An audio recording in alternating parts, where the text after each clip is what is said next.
Hello, ഞാനിതെന്താ ചട്ടിയോടെ കഴിക്കുന്നതെന്നല്ലേ അത് വഴി മനസ്സിലാവും. പക്ഷെ ഞാനിതെന്താ ഇങ്ങനെ കഴിക്കുന്നതെന്ന് വെച്ചാൽ ഇത് വെച്ചതീന്നും സ്പീഡിൽ സാധനം തീർന്നു. അപ്പം ഞാൻ ഇങ്ങനെ കഴിക്കേണ്ട അവസ്ഥയിലാണ് അത് എനിക്ക് കിട്ടിയത്. അപ്പോൾ ഇതെന്താന്ന് വെച്ച് കഴിഞ്ഞാൽ നമ്മുടെ അടിപൊളി പാൽ കപ്പയും നല്ല കാന്താരി ഫിഷ് കറിയാണ്. അപ്പോൾ ഇതിൻ്റെ റെസിപ്പി എങ്ങനെയാണെന്ന് നമുക്ക് ഇന്നത്തെ വീഡിയോയിൽ നോക്കാം.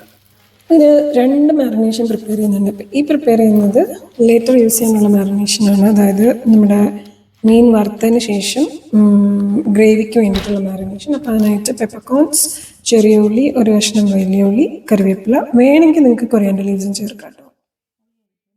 ഇനി ഫിഷ് മാരിനേറ്റ് ചെയ്യാനായിട്ട് നമുക്ക് ഒരു teaspoon pepper, half teaspoon turmeric powder, പിന്നെ ഒരു 2 മുതൽ 3 അല്ലി വെളുത്തുള്ളി ഗ്രേറ്റ് ചെയ്തത്, ഹാഫ് ലെമൺ, ഇത് ഇത്രയും കൂടി സ്ക്വീസ് ചെയ്തിട്ട് ആവശ്യത്തിന് ഉപ്പും, എന്നിട്ട് മീനിൽ നന്നായിട്ട് പുരട്ടി ഒരു 2 hours എങ്കിലും റെസ്റ്റ് ചെയ്യാൻ വെക്കാം. ഞാനിത് ഓവർനൈറ്റ് വെച്ചായിരുന്നു കേട്ടോ. അപ്പം നല്ല മസാല എല്ലാം മീനിൽ നല്ലപോലെ പിടിച്ചു.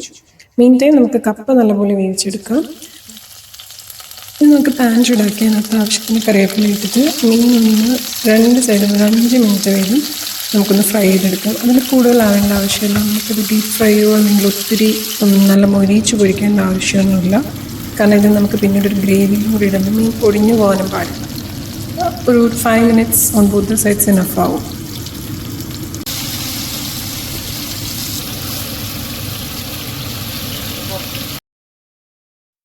അപ്പോൾ നമ്മുടെ ഫിഷ് ഇതേ ഇവിടെ റെഡി ആയിട്ടുണ്ട്. അപ്പോൾ അതിനെ പൊരിച്ചു വഴി ഞാൻ മാറ്റുന്നുണ്ട്. ഇനി ആ സെയിം ഓയിലിൽ തന്നെ നമ്മൾ നേരത്തെ പ്രിപ്പയർ ചെയ്ത് വെച്ച മാരിനേഷൻ ഉണ്ടല്ലോ, ഗ്രീൻ മസാല, അത് ഒന്ന് ഈ എണ്ണയിൽ തന്നെ ഇട്ടിട്ട് ഒന്ന് മൂപ്പിച്ചെടുക്കുന്നുണ്ട്. again ഒരു 5 to 8 minutes വരെ ഒന്ന് ഫ്രൈ ചെയ്തെടുക്കുക.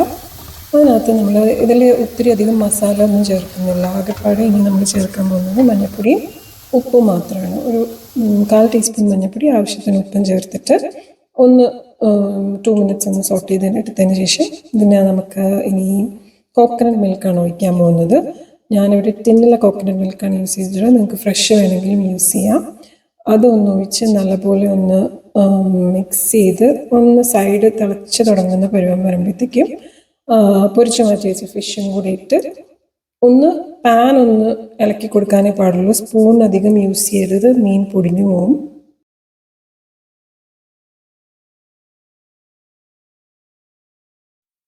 അപ്പോൾ ഇതേപോലെ നമ്മളൊന്ന് മിക്സ് ചെയ്ത് കൊടുത്ത് ഒന്ന് മാരിനേഷൻ മസാല എല്ലാം മീനിൻ്റെ പുറത്തേക്ക് ഒരു സ്പൂൺ വെച്ചിട്ട് ഒന്ന് കൊരി ഒഴിച്ചു കൊടുത്താൽ ഇനഫാവും. എന്നിട്ട് കറിവേപ്പില ഇട്ട് 2 പച്ചമുളകും ഇട്ട് ഒന്ന് തിളച്ച് വരുമ്പോഴത്തേക്കും തീ ഓഫ് ചെയ്താൽ നമ്മുടെ കാന്താരി ഫിഷ് ഇവിടെ റെഡിയാണ്. അപ്പോൾ ഇനി പാൽക്കപ്പയിലേക്ക് ചേർക്കാൻ വേണ്ടിയിട്ട് നമുക്ക് കൊച്ചുള്ളി, വെളുത്തുള്ളി, കാന്താരി മുളക് ഓർ സാധാ പച്ചമുളക് ഒന്ന് ചതച്ചെടുത്തതിന് ശേഷം വേവിച്ച കപ്പയിലേക്ക് മിക്സ് ചെയ്ത് നല്ലപോലെ സ്പൂൺ വെച്ച് ഉടച്ചെടുക്കുക. ഒത്തിരി മഷിയാവണ്ട, എനിക്കിങ്ങനെ കുറച്ച് പീസസ് ഇങ്ങനെ കടിക്കാൻ കിട്ടുന്ന പരുവത്തിൽ നമുക്ക് ഉടച്ചെടുക്കണം. അതാണ് എനിക്കിഷ്ടം. എന്നിട്ട് അതിലേക്ക് നമുക്ക് തേങ്ങാപ്പാലും കൂടി ചേർത്ത് നല്ലപോലെ മിക്സ് ചെയ്തെടുത്ത് താളിച്ചെടുത്ത് കഴിഞ്ഞാൽ നമ്മുടെ പാൽ കപ്പയും ഇവിടെ റെഡിയാണ്. മക്കളെ, അപ്പം ഇനി ഒന്നും നോക്കാനില്ല. പാത്രം എടുക്കുക, 2-3 സ്പൂൺ പാൽക്കപ്പ അങ്ങോട്ട് ഒഴിക്കുക. എന്നിട്ട് ആവശ്യത്തിൽ കൂടുതൽ ഗ്രേവിയും ഒരു 2 കഷ്ണം മീനും വെച്ചിട്ട് നല്ലൊരു പിടി അങ്ങോട്ട് പിടിക്കുക. ഞാൻ ഉണ്ടാക്കിയതായതുകൊണ്ട് പറയല്ല, സത്യമായിട്ടും ആ കാന്താരി ഫിഷ് കറി അടിപൊളി ടേസ്റ്റായിരുന്നു. നിങ്ങൾക്ക് ആവോലി ഫിഷ് ഉണ്ടെങ്കിൽ അതിൽ ട്രൈ ചെയ്ത് നോക്കും. ഞാൻ അതാ നോക്കിയത്, പക്ഷെ എനിക്ക് ഫിഷ് കിട്ടിയില്ല. പക്ഷേ സീബാസിലും വെരി വെരി യമ്മി ആയിരുന്നു. അപ്പോൾ do try it out and let me know. Thanks for watching.